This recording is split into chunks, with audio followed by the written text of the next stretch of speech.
Ay, Taco, güey, Gas, Para ya Taldock mando mi primera will jump it straight recompensa. into their POV. So notice Ninja firing right through those blinds. He saw something moving back there. He's trying to pinpoint. What was it? He does, of course, track him down. Sport Turtle, who just a little pixel. You know, you stand out, you're going to get popped here. He needs to make sure he's still watching his left-hand side, though, because there is a whole run on that corner right now where people would be able to come out, and now all of a sudden you see Alex JJ, Tyler, Ryan Fanta, MSYB all heading that direction. Nobody is checking that corner. He's checking it every now and then, but he's primarily aiming on the right, and right as I say that now, looks back on over as the rush comes through, but MSYB and Rubius are able to get in. Brilliantly done from them, getting the first points on the board as the Tiempo ya va primero. Pam. Ah, no, va tercero. What do you think? Would you rather be up in the guard tower first and kind of get that out the way? Or would you prefer to kind of jump in as a prop and get your points first? So for me, it depends if I can get a lead. If I have a lead, obviously I want to be a guard tower at the end because I'm very confident in my ability to just spam shots in the right direction because I know like I can find the sight line and all that. With that being said, if you can get in the guard tower early and you do incredibly well, it gives you the bonus. You know how many points you need to get. You know how consistent and fast you can run. And right now we're seeing a lot more 5-point props than last round. People consistently trying to get those in, recognizing, hey, they're a little bit quicker. People finding their angles now. But as I say that, Achim with the Sunshine Soldiers gets in that truck at 10 points going over to them and 15 actually. As a 5-pointer got sorted right at the same time. That was perfect. Yeah, and the Sunshine Soldiers had a great last run. Achim and his crew really pulled it together. They were at the top for a while there, but in those final moments, we saw the Chicken Champions take away and kind of break away. And now look, no surprise, Chicken Champs, they're feeling it. They found their rhythm towards the end of the last one. If they carry that over, this is going to be a close one. Yeah, and you can see Carnifex hits the jump pad twice over there, doing everything he can to not get hit. And he doesn't get the teddy bear in. 10 points going through, and Clytex gets picked right at the edge. Right through the current. Taco is like, you know what? I'm going to check the close area. Look at how Chappy's doing it as well.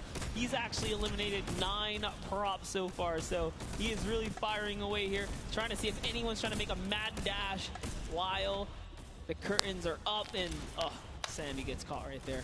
Good shot right away. 20 seconds left, so players need to start running if they're going. Good shots coming out from Trappy to get it there and get the reload off. Saw the truck over on the side, is able to pick that one up, and now is looking for the smaller props towards the side. Knew there was movement, just wants to fire it up. Only 10 seconds left. They should be able to get the defense, but there goes a bucket.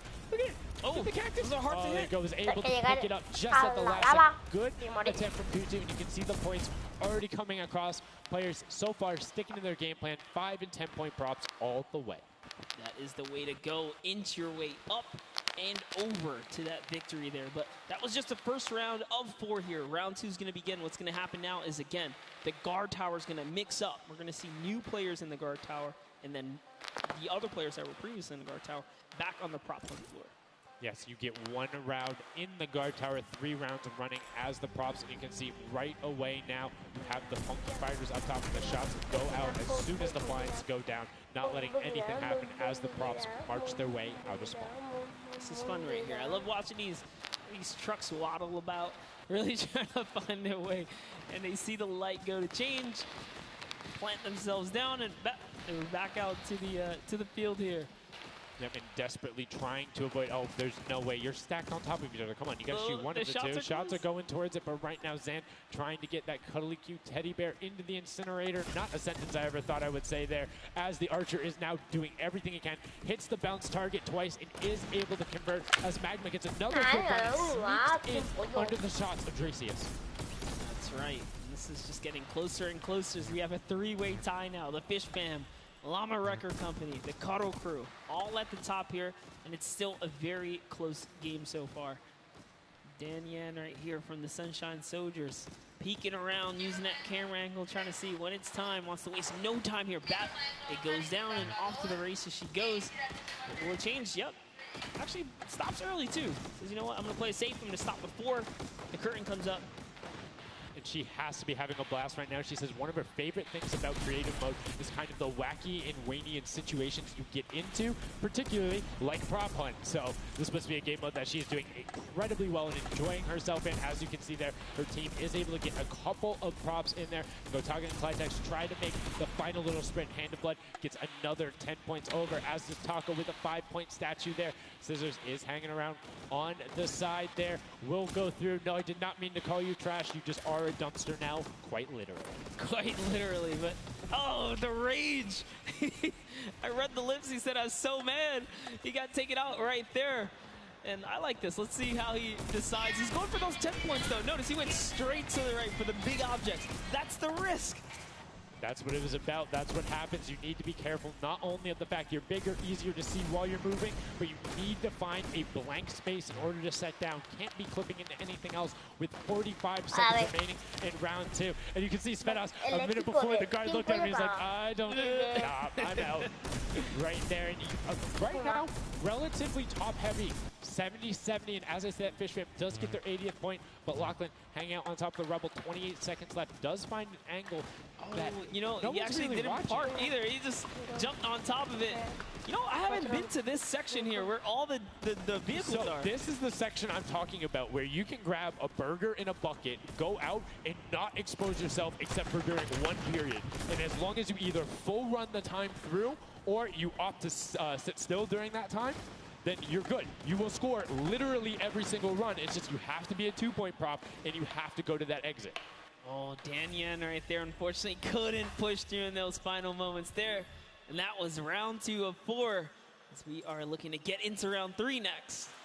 So we can earn some more points. And every single set matters, right? Every game matters, because there's a lot of prize on the line. Yes, every single match is scored. The top 4 will receive a gradient of money going from $55,000 down to $20,000. And you have the 4th through 10th all receiving 10. That prize is then decided who will receive the Silver Llama. The Funky Fighters currently have one, but who will be able to press with them?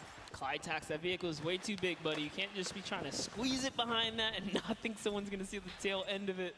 Here we have Bensor and Drakias close by one another. Bensor gets popped through the blinds there. And wait, so he's gonna take a couple shots. He said, does this truck belong here? He did miss though. Lucky for him. The bad aim and that moment right there is gonna allow him to sneak that big 10-point. No! He gets taken out. Right there, that's no points for him. 10 is huge in this mode too. It's very difficult to get a vehicle all the way through. I mean, it's swingy, right? If you think about it, the last round was one with 150 points, right? So if you get a singular 10-point profit, that's not an insignificant percentage there. Like, that's going to be able to help your team, but you also need to set your feet there, as Kororo didn't hit the crouch button. It was like, I see you wiggling a little bit there. Yoink. There's Ninja, Ryan, Fronta, Chappie, and many others still in the running here. Just kind of peeking around. You see Tyler shooting straight through the curtain. It almost looks like he's beelining his shots down the aisle there, trying to see if he can get anyone trying to exit out. Zan sees one pop up in the air, and I think he might have clipped that person out. Nobody is watching that side. Oh. Fish Fam needs to communicate better right now. Nobody was covering that other side. We saw 2 teams able to get a decent run out, but right now, Llama Record Company is still holding the lead, sitting at 100 points. But don't forget, Fish Fam are up on top right now, are the guards, which means they're not scoring points. He's so fast. Ryan Fronta is so fast here with this prop. Even moving it, he doesn't care. He's going all the way for it, but he's got to watch for traps. See the fear? He's like, you know what? I'm not even going to risk it. I'm going to wait here, get the secure point. So one important thing to notice, too, is Ryan is taking paths consistently that take him to the corner of the guard tower, because the corner provides you with a little bit of natural cover, and it breaks that sight line up. If you're only staring out in one direction, it's super easy to be like, no, that car was not there. I know it wasn't. If you're flipping back and forth across that corner piece, it just breaks up your field of view a little bit more, and it's that much harder to try and figure out what's actually going to hit. That's right, and oh boy, is MSYB going to be able to sneak this huge chuck in? Oh, he actually hit something there. He's going to sneak it right underneath. Lucky for him, the shot did not come back in time. but just that big archery Team Pollo, target Team Pollo, was Team almost enough to kind of block him Pollo, right there. Team Pollo, Venos gets Team another large object in as well. Pollo. That's another 10-pointer for the Llama record. It was fully processed here, so now he's at Rubius, 130. Rubius. And the Cuddle Crew hold the lead here, though. Can Rubius. they secure it? Rubius mete The Llama una. record company needs to not score right now, and they'll continue to kind of stay in the lead. Team Pollo va primero, See, Team Scissors Pollo va getting tercero, que a diga ton yo. of shots. They're trying to get the retribution as the guard, and now we're heading in to our final round of match number 2. So we'll see who the guards are, see what the stakes are, and who will be able to take that #1 spot. Again, first place, $55,000, and that much closer to Silver Llama #2. And again, we have the Cuddle Crew and Llama Record Co. up on defense. Let's check out that scoreboard. And Cuddle Crew, Llama Record Co., first and second. Who will be able to overtake them? And they are so close to 5 points separating. It's a battle for first and second now.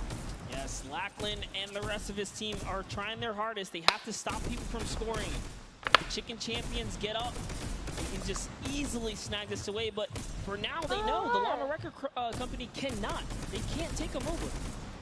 Ooh, I thought he was going to shoot that car. He knew it wasn't there. Nice. Finds the box right around the corner and then gets another one right after. Blind fire through the shade as Rubius is looking to post up there. Spanish YouTuber trying to find a way in, trying to lead his team, and they've overtaken the Llama Record Co. with plenty of time and are tied with the Cuddle team.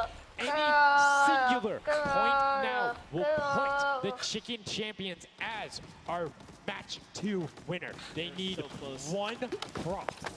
That's right, they're so close here. Magma trying to hop on over. Who's it going to be for the Chicken Champions? Who's going to be? Do you think they get a 2-point prop?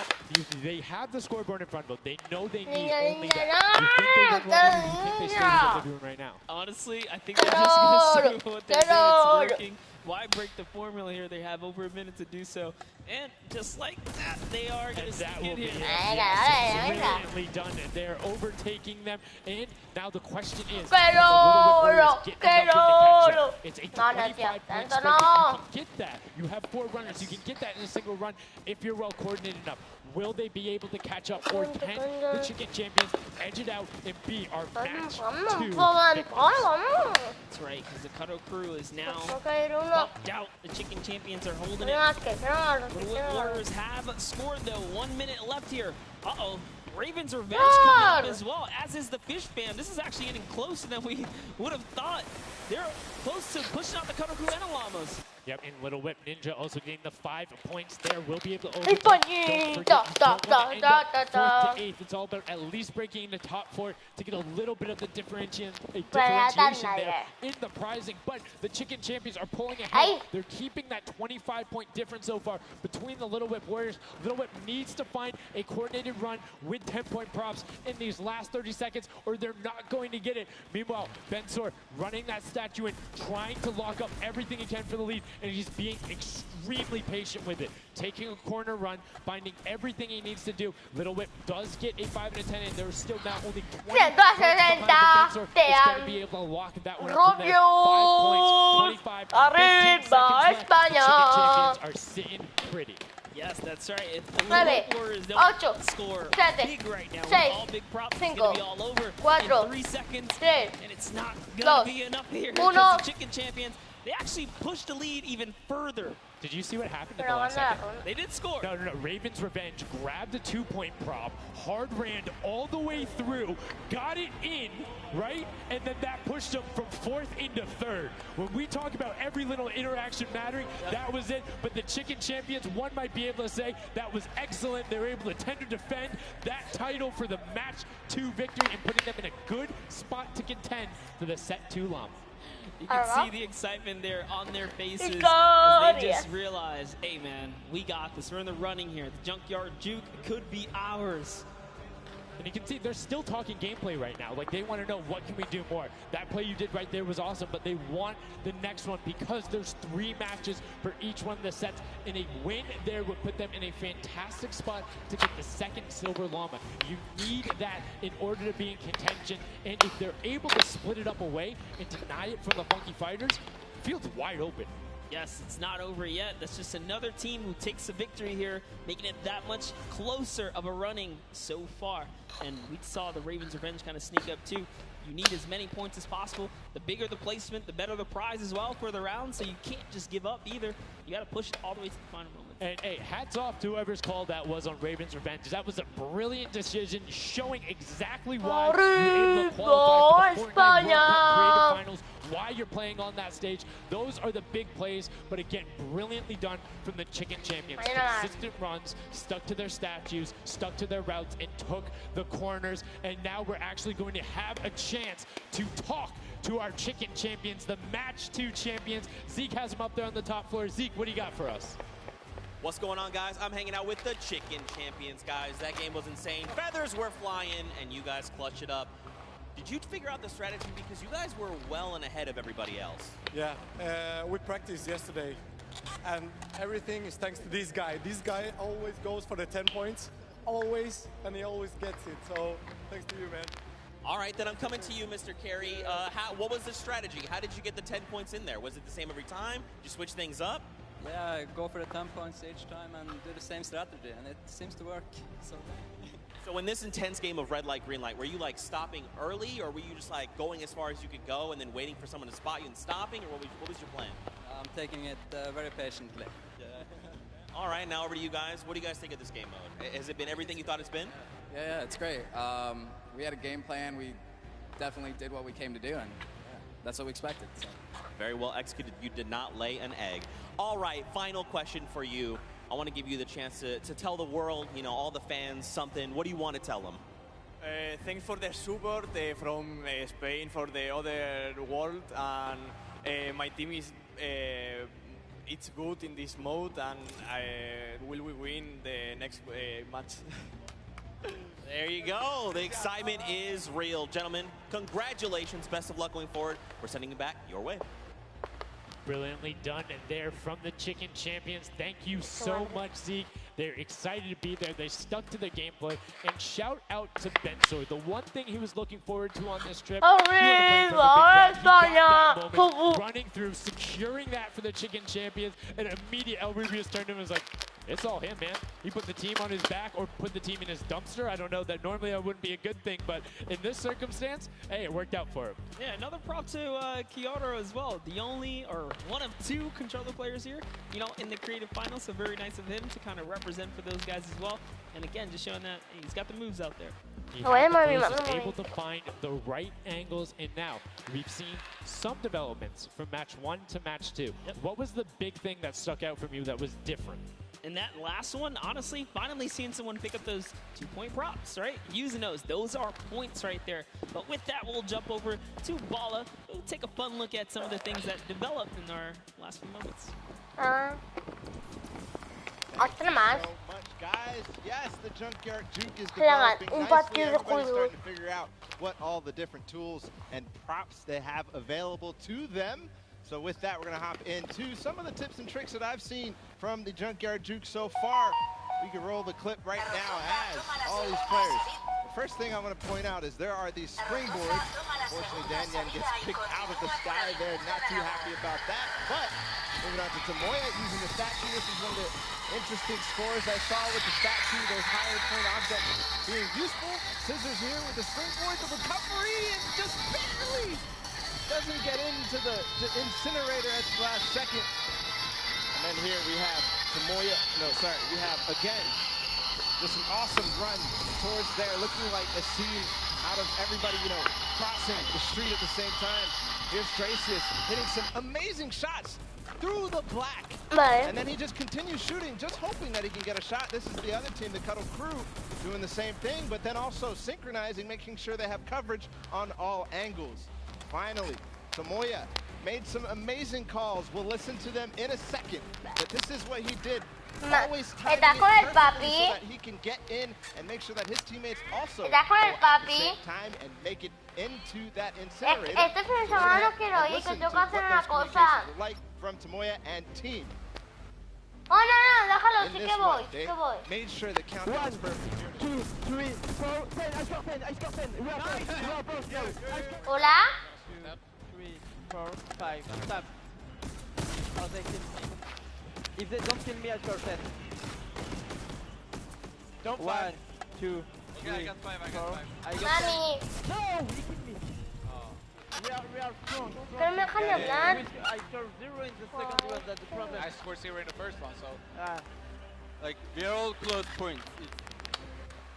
There you go. The Funky Fighters, you know they won the first Silver Llama. We're going to see if they can win the next one. We've got one more match here on Junkyard Juke to go, and we'll see who will come out on top with the Silver Llama from this. Guys, back to you. Thank you so much, Bala, for that great breakdown. Listening in the comms, that's one thing I hadn't considered. I always just kind of like, yeah, it's going to come up now. But these guys all on comms talking, have one guy counted out. That guy's just like a metronome, make sure he has it on the dot every single time. Brilliantly done from them, but will they be able to take back that top spot? We've seen them do it. If they can grab that Silver Llama, they'll be in such a good spot. But right now, they aren't seeing the same success they saw before. Yeah, you want to get the Silver Llama, but to get there, you got to make a new strategy. I think that right there, there was a lot of information in that bit right there. You kind of noticed the team synergy, and he said something very important in his interview there. Talked about being patient. You really have to be patient. You can't let the frustration get to you. You saw Scissors very expressive on the cam. Just, it's hard to get the pointer. And that's what I talked about before this whole thing started. I said, trust me, this is a lot harder than you guys think. You might just, you know, oh yeah, I'll turn it to something and run it through. Nah, man, you're gonna get shut down. Well, I mean, it's just like, if you think about it, it's the mental aspect that really comes with it. If you're able to frustrate somebody else, then they're that much more off their game. And these guys are all great at that, coming through from some of the Death Run qualifiers. It makes it that much harder. But thank you guys so much for joining us here. And again, don't forget, there is a fantastic, awesome event-specific merch starting here right now, today on the 26th. You can also get it on retailrow.com. Make sure you celebrate the event. Remember it, grab some for your friends, your brothers, your family, people who couldn't be here to celebrate the Puede que tengo que hacer una cosa en la Play para conseguir una cosa este fin de semana. Rocking that new swag. Definitely loving it. All types of collaborations going on here. I love it. Que no quería ir porque quiero hacer una cosa, ¿sabes? Pero al final sí que voy. Of anything Fortnite swag, that's pretty much like 98% of my wardrobe at this point. I mean, love the logos, love the bright colors, but enough from us. Match 3, set number 2, the final one on the original version of Junkyard Juke before we see the remix later on. Que no me quiero quedar aquí, en mi casa. And let's begin. The first round is on their way. Match number 3, set number 2. Who will be able to incinerate the props the most? Who will push out to the lead? And can anybody upset the Funky Fighters who took that first llama? You need to make sure they don't get this one here. And basically, everyone's first place. Yep, and you can see there, Taldeck did land a shot straight through the curtain. Very nicely done. Another kind of lane, right? You want to look at your lane, see which lane is available to you that's easy to maneuver the objects you want to bring through. Flytex, for example, here is using a bear. There are no bears in this section, but he says, you know what? It's all good. I can sneak this around. So the big thing with the bear, though, that you don't really consider is the coloring of the background. You're in the junkyard. You're a little bit in one of those desert biome situations. There's a lot of kind of muddle grounds and oranges around there. It makes it that much harder to stick out. However, if you if you're grabbing the snowman, you're just really flexing on everyone. It's Cada uno vale un punto, no, 5, no, 5. That's pretty hilarious because, you know, we haven't seen anyone pull out the weird objects in the back end for good reason. There are a couple other fun ones back there. If we get a pan around later, you'll probably notice a big old snowman or something like that. But with all this money on the line, there's no way everyone has time to play around like that. You can't play around because every single one of those runs matters. And right now, we see Sunshine Soldiers swapping over. They've already put in 2 2-point props, so you need to be slightly more efficient on those runs, but good job getting on the board consistently. And as we say that, 5-pointer goes in. Boom, they're ahead of the Funky Fresh, who have had a singular 10-point run. So trying to get every possible point. It's all about maxing efficiency. Honestly, the Little Whip Warriors are doing a great job at defending here. They all have a ton of eliminations. Taldoff at 6, Top at 5, Kaz and Ninja both tied at 7. That is pretty good. They're shutting down all of their lanes. These guys are not here to play. Remember, as you're a guard, you don't accumulate any points, so it's good. They're knocking us out the way, and they're doing a great job defending. Keeping them out, making sure you find the right lane angles, and also sometimes just putting shots out in the right spot. You just need to be able to consistently deny as much as possible. And Taldoff, that was sick! I was like, are you behind that? Yep, what's that? Didn't see that there before, didn't see that either. Taldoff doing a good job so far, spotting things through the curtain. Let's see if he can find another here with a random shot. Oh, something landed. That's why you don't want to hit those spring traps there. They make it so difficult when you're a larger object coming back down because it's just so much motion on the screen. When everything else is still, if you see that thing falling through, like, it's an easy shot. And particularly for all of these players up there. I mean, Gotaga and Drew, everyone on Raven's Revenge, him, Magma, RTA, and Chappie, all have been able to hit their shots. And then, I mean, Little Whip Warriors is a team of hitting shots. That's right. There it is. Last opportunity to make a point have just concluded, and that was the first round. Pégame uno de él. La voy a correr esto, como no me van a dar nada.